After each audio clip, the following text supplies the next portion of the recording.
Gujarat bulletin news હવે જોઈએ અગત્યના સમાચાર। ધાંગધ્રા સેવા સદન ખાતે સરદાર વલ્લભભાઈ પટેલની 150મી જન્મજયંતિના ભાગરૂપે પદયાત્રા યોજાઈ। મોટા અંકેવાડિયાથી નારીચાણા સુધી પદયાત્રા યોજાઈ। પદયાત્રામાં લોકો સહિત સ્થાનિક ધારાસભ્ય આગેવાનો જોડાયા। ગુજરાતમાં તમામ વિધાનસભા સીટ ઉપર સરદાર વલ્લભભાઈ પટેલની 150મી જન્મજયંતિના ભાગરૂપે વિવિધ શ્રમયોગ કાર્યક્રમોનું ભવ્ય આયોજન કરવામાં આવી રહ્યું છે। ત્યારે સુરેન્દ્રનગર જિલ્લાની 64 ધ્રાંગધ્રા વિધાનસભાના મોટા અંકેવાડિયાથી નારીચાણા સુધીની પદયાત્રા યોજાઈ હતી।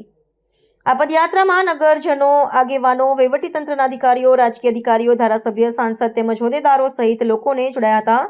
મોટા અંકેવાડિયાથી પદયાત્રા ડીજેના ઢોલના તાલ સાથે દેશભક્તિના ગીત સાથે પદયાત્રા નારીચાણા પૂર્ણ થઈ હતી।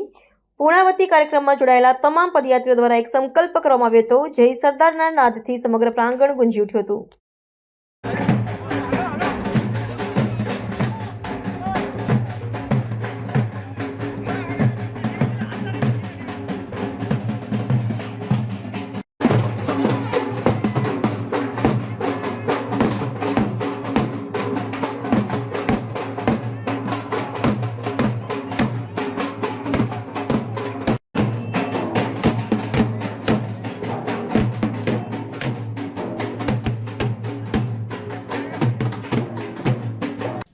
આજે સરદાર સાહેબની 150મી જન્મજયંતિ નિમિત્તે સમગ્ર દેશમાં દરેક વિધાનસભામાં પદયાત્રાના કાર્યક્રમો થઈ રહ્યા છે।